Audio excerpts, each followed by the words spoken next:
Filosofi lagi terkenal ya. Filosofi angsa. Angsa yang terbang berkelompok. Itu menarik. Jadi kalau teman-teman angsa itu bahasa Jawane banyak. Itu di Jawa unik ya. Banyak itu bukan bahasa Indonesia kalau di Jawa.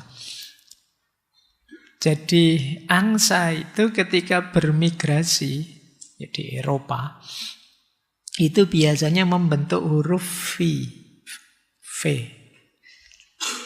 Victory. Kalian lihat ya, saya tidak tahu sekarang tidak ada angsa nyebrang ya.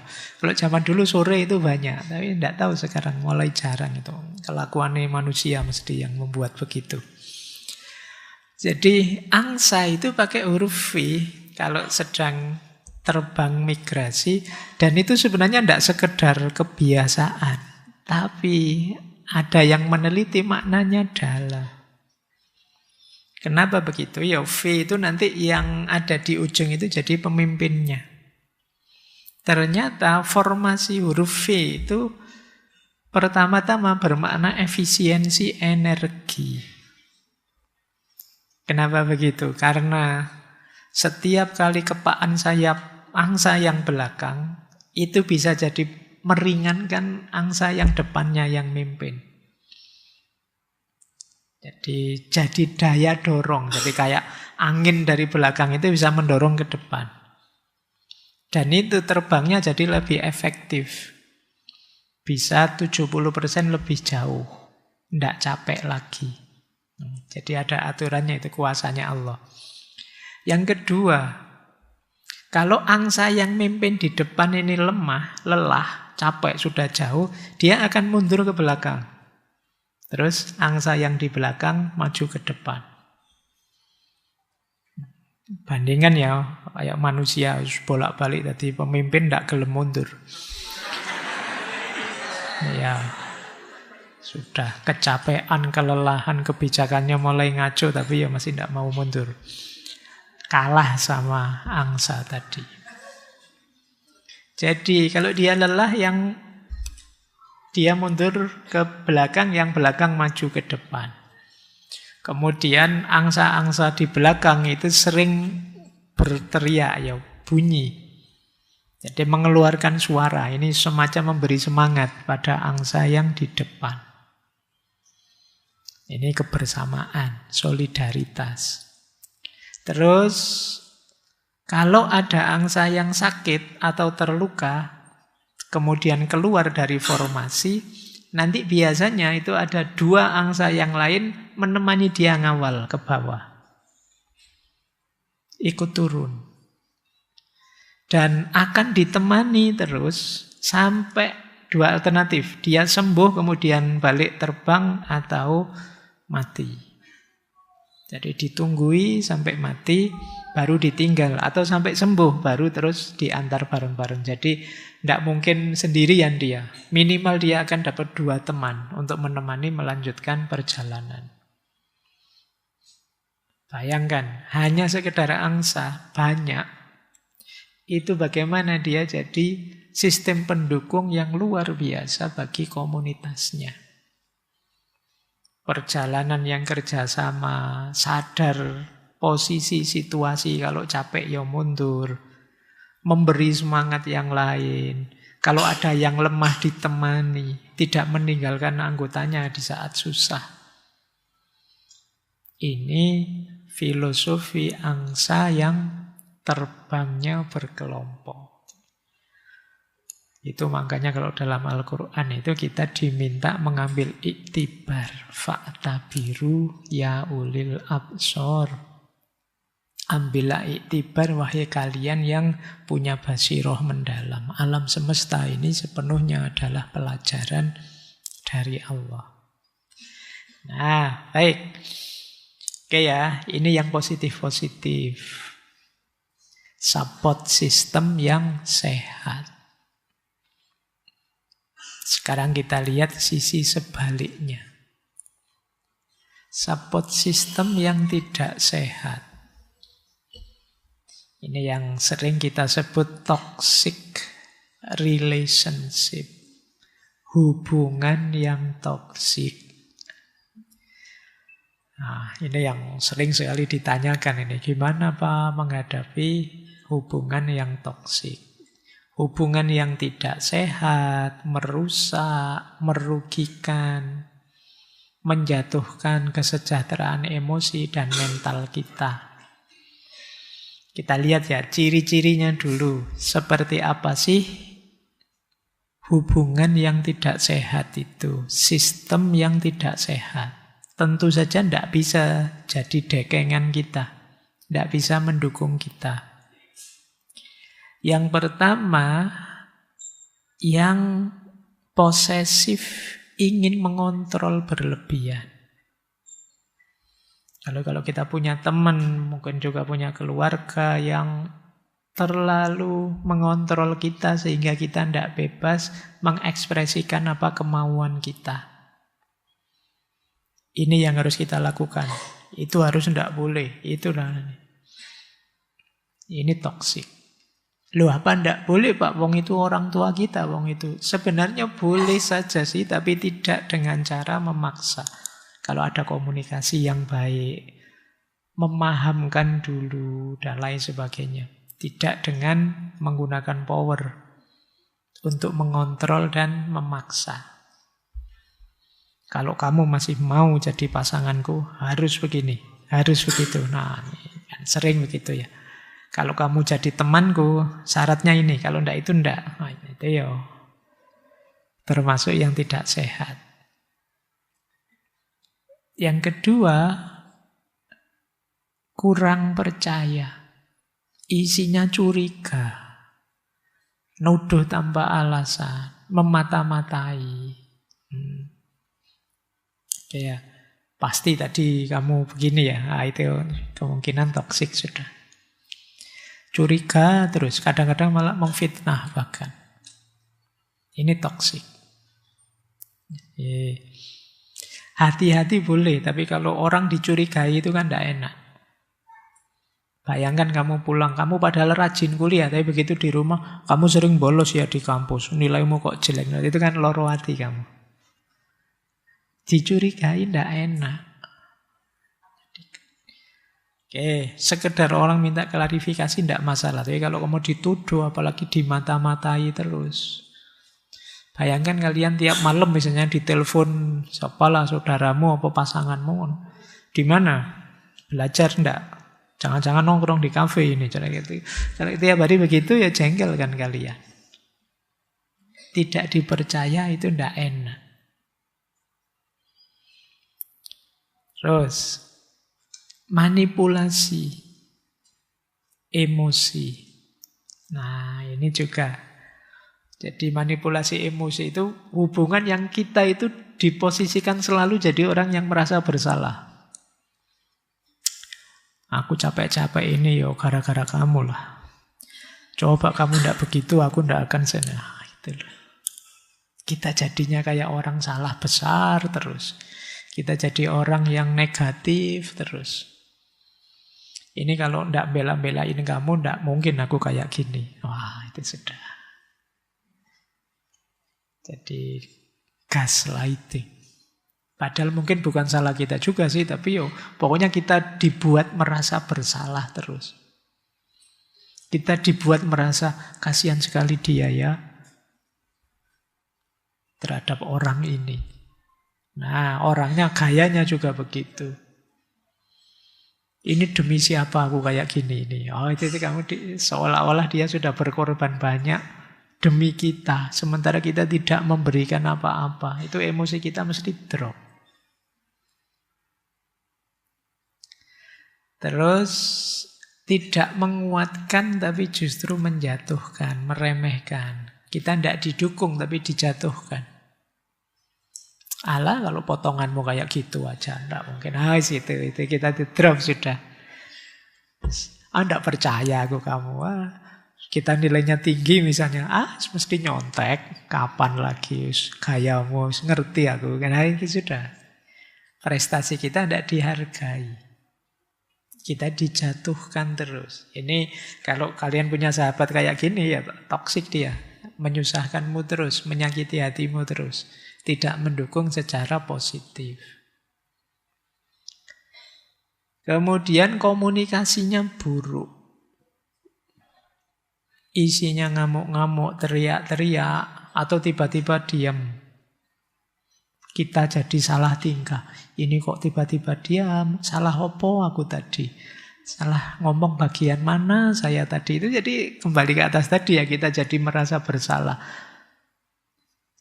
Nah, mungkin banyak ya di antara kita yang kalau ngamuk terus tiba-tiba diam. Yo, kalian merasakan enggak teriak-teriak apa enggak maki-maki, tapi yo bagi sebagian orang diammu itu menyakitkan. Kalian juga harus sadar itu.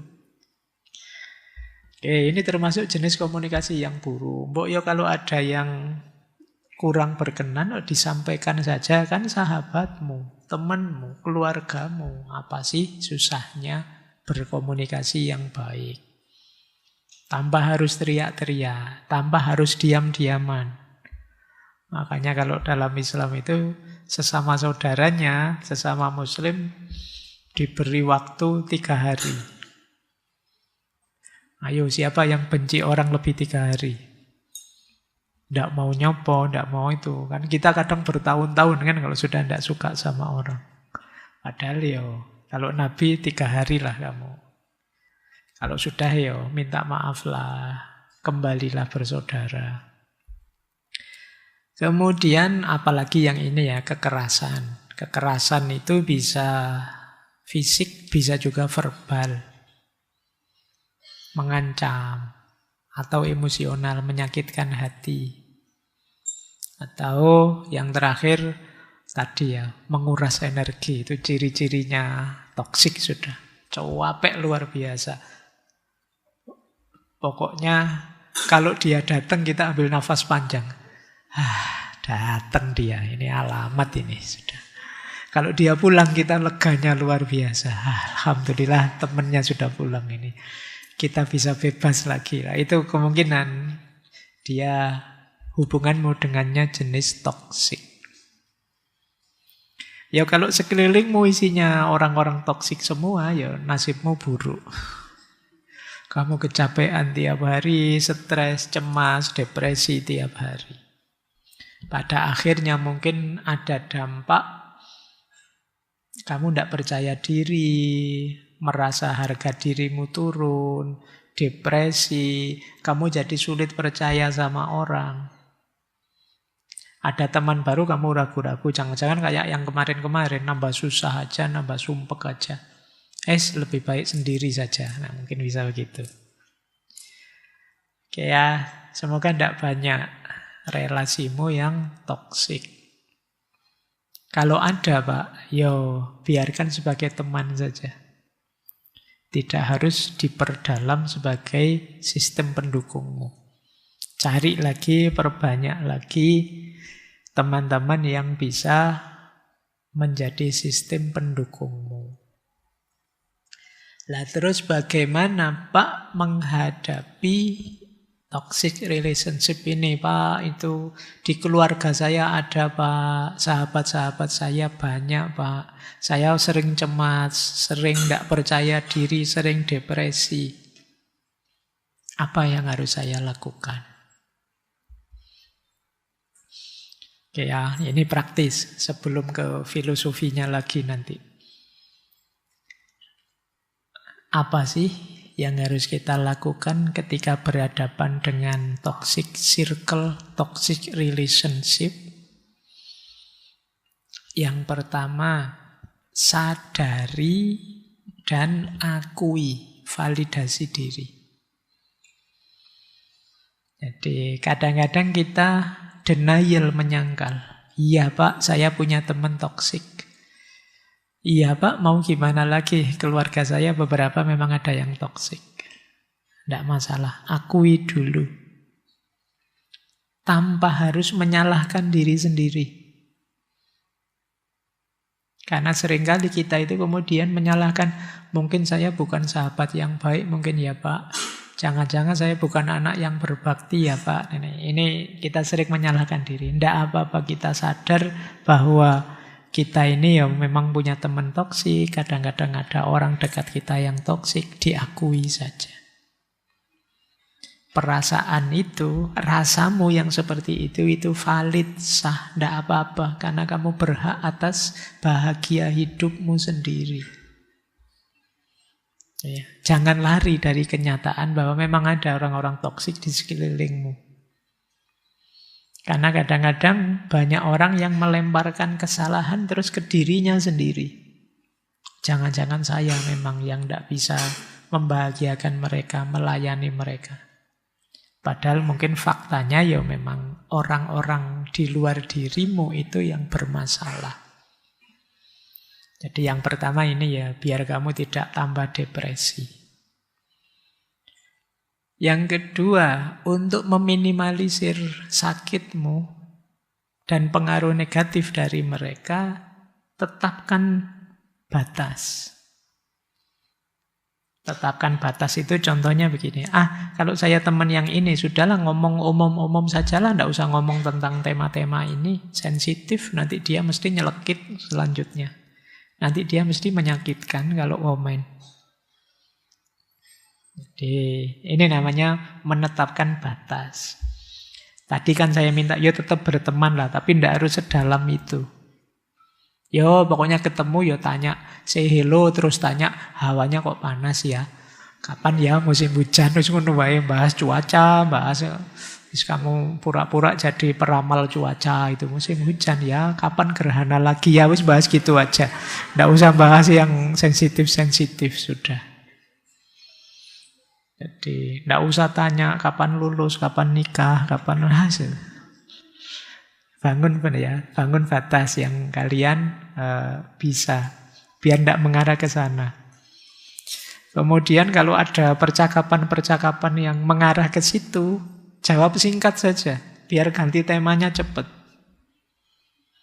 Jadi, kapan nikah? Tidak tahu, insya Allah kalau Allah mengizinkan ketemu jodohnya ya ngono wae wis terus selesai. Jadi pokoknya pertanyaan-pertanyaan yang sensitif itu dijawab ringkas saja, yang tidak harus berpanjang-panjang. Tidak tahu juga saya. Pasrah saja saya pada Allah, gitu-gitu saja. Kalimat-kalimat yang memutus rangkaian pembicaraan panjang. Kalau masih sulit dihentikan, batasi waktunya. Sudah ya, saya masih ada urusan, tidak apa-apa. Kalau masih duduk di situ tambah loro hati kalian, sakit hati. Itu yang dimaksud membangun batas, boundaries. Yang ketiga, biar tidak terlalu menyakitkanmu, ubah ekspektasimu. Kalian terlalu sakit karena mungkin kalian terlalu berharap bahwa orang ini akan memberimu apa, orang ini akan memahamimu, orang ini akan memaafkanmu. Harapanmu ketinggian, sehingga kamu kecewa, jadi kamu sakit. Anggap saja dia orang lain yang kalau ngomong tidak sepenting itu. Jadi tidak harus terlalu diambil peduli. Ekspektasimu turun sudah. Ini mengurangi rasa sakitmu. Jadi kamu sangat sakit karena kemarin nganggap dia itu sahabat dekatmu yang mengerti dirimu, yang peduli bahagia susahmu, sehingga kelakuannya yang toksik sangat menyakitimu.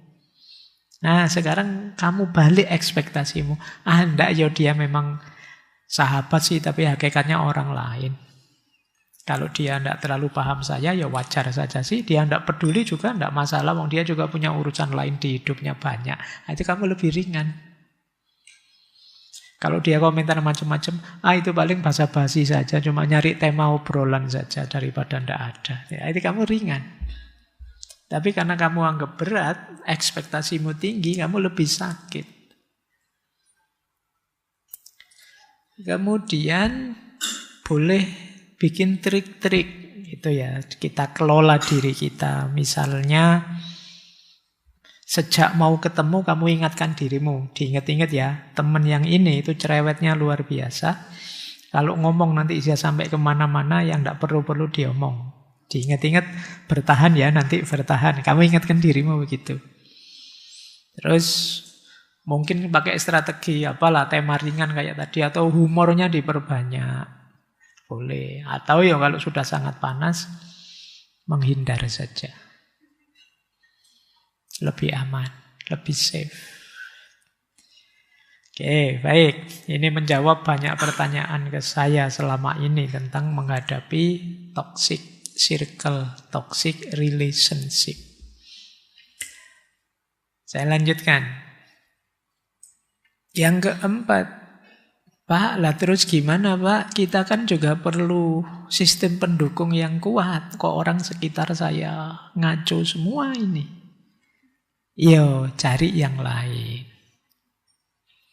Cari teman yang lain yang lebih sehat, cari komunitas yang lebih mendukungmu, cari mentor yang memahamimu, cari terapis yang lebih paham dirimu, dan lain sebagainya. Cari support system alternatif.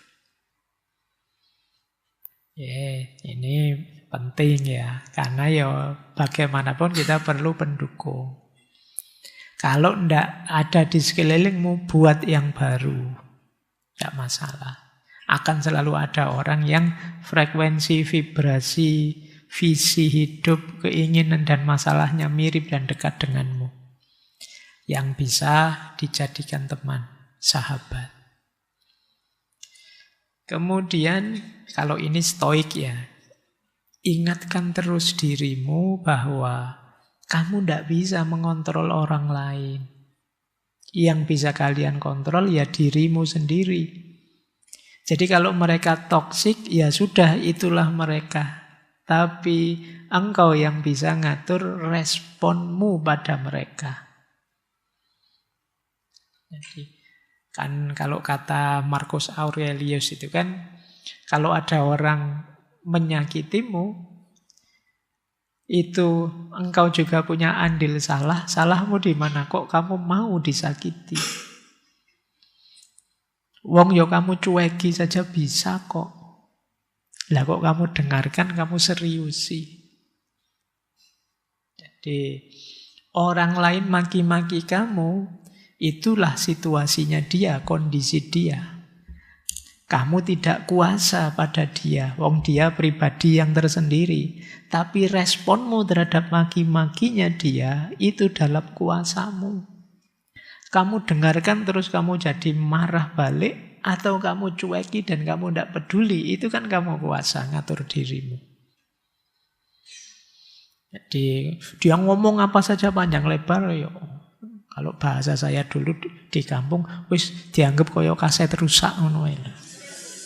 Jadi kayak kaset rusak itu kan dia nggak karu-karuan ngomongin, tapi ya nggak bisa didengerin, biar sajalah.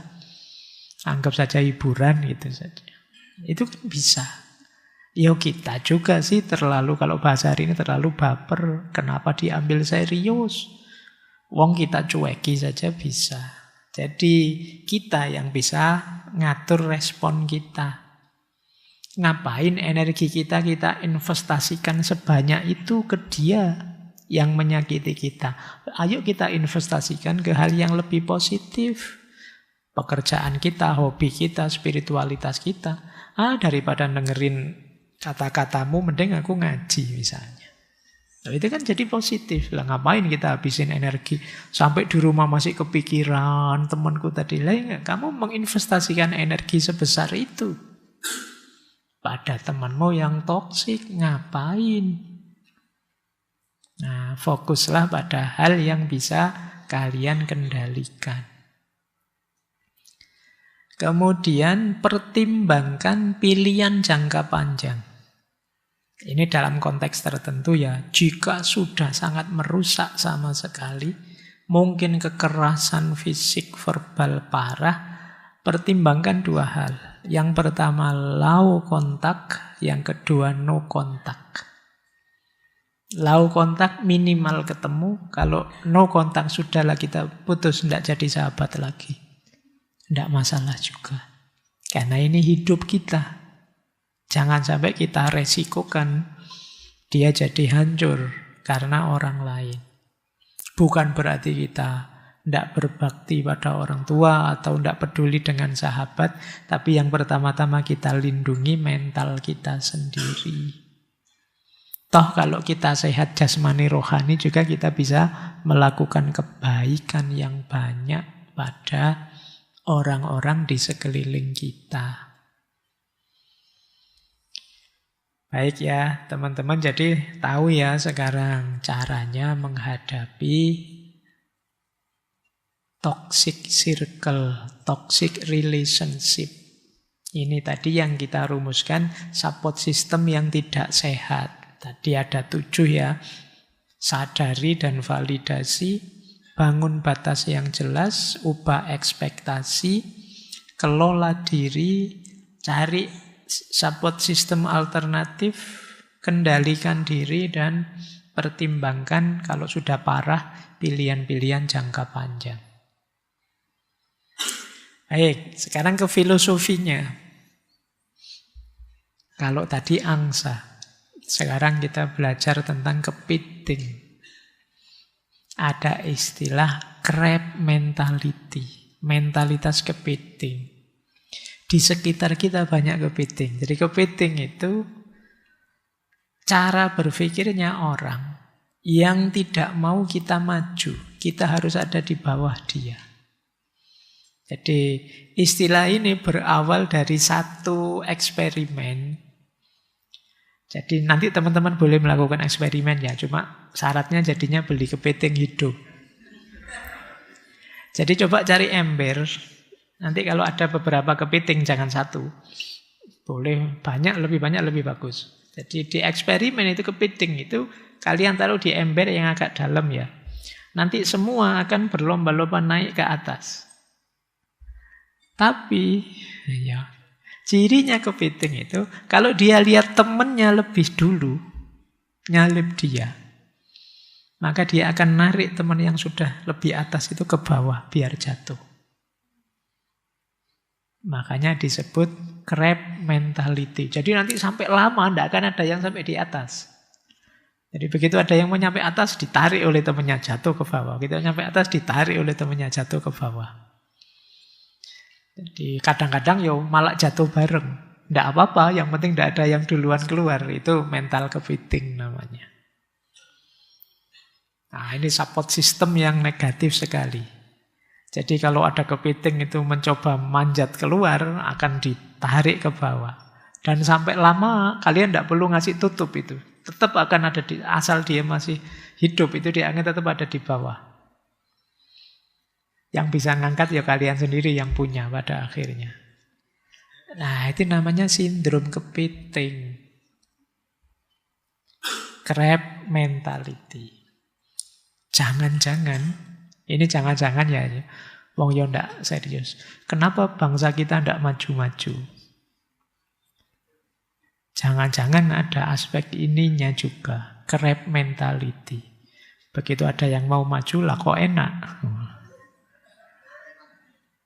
Iya, jadi ini kalau bahasa agama diawali iri, dengki, terus ndak seneng kalau lihat orang sukses, unggul duluan, akan dia tarik ke bawah.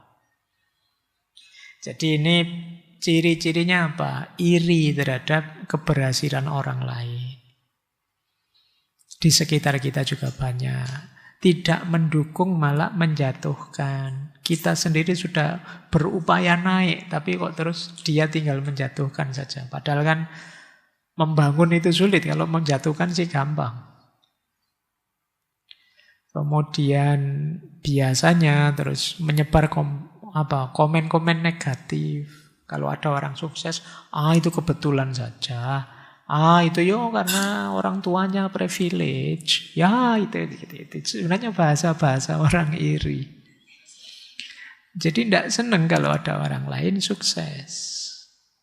Masih mending bahasa kompetisi. Kalau bahasa kompetisi itu, loh kalau dia sudah naik, wah aku harus segera naik. Tidak boleh keduluan dia, itu masih mending.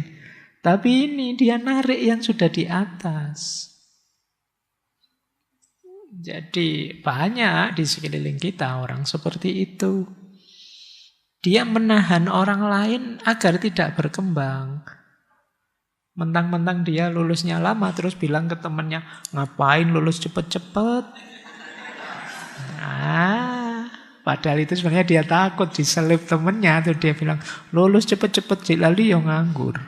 Setelah ini mau apa? Sudahlah, masih enak sekarang statusnya mahasiswa gitu. Ini crab mentality. Dia senang lihat orang lain gagal agar dirinya tidak merasa kalah, tidak merasa tertinggal. Bahwa sudahlah kita sama-sama kayak gini aja lah. Jangan keduren, jangan kejauhan. Gitu. Nah, ini namanya crab mentality. Ini filosofi pertama. Ada filosofi menarik lagi. Ada istilah bajak laut di perahu bocor. Bajak laut itu mewakili orang atau sekelompok orang yang secara aktif mengambil keuntungan sendiri. Egois, nyari enaknya sendiri, untungnya sendiri. Tapi ini dia membajak di perahu bocor. Jadi perahu itu ya anggap saja tempat bersama, bocor itu yang sedang bermasalah, sedang bahaya, sedang beresiko.